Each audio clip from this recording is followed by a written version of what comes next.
Assalamu alaikum. Today I am going to recite Surah Ra'd ayah number 32 and 33 with meaning. أعوذ بالله من الشيطان الرجيم. ശപിക്കപ്പെട്ട പിശാചിൽ നിന്ന് ഞാൻ അല്ലാഹുവിനോട് അഭയം തേടുന്നു.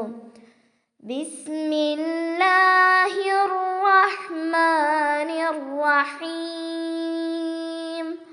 പരമകാരുണ്യകനും കരുണാനിധിയുമായ അല്ലാഹുവിന്റെ നാമത്തിൽ. വലഖദ് ഇസ്തുഹ്സിഅ ബിറുസുലിൻ മിൻ ഖബ്ലിക ഫഅംലൈതു ലില്ലദീന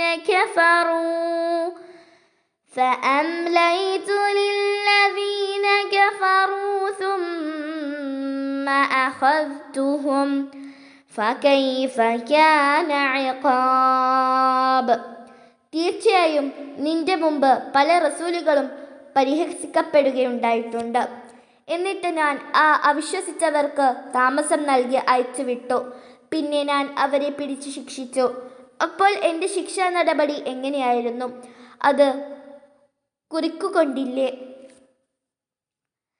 أفمن هو قائم على كل نفس بما كسبت وجعلوا لله شركاء قل سموهم أم تنبئونه بما لا يعلم في الأرض أم بظاهر من القول بل زين للذين كفروا مكرهم وصدوا عن السبيل ومن يضلل الله فما له من هاد.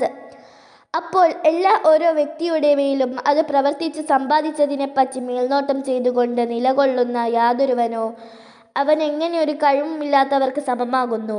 എന്നിട്ടും അവർ അല്ലാഹുവിന് പങ്കാളികളെ ആക്കിയിരിക്കുന്നു. പറയുക, നിങ്ങൾ അവരെ ഒന്ന് പേര് പറഞ്ഞു വിവരിച്ചു തരുവിൻ.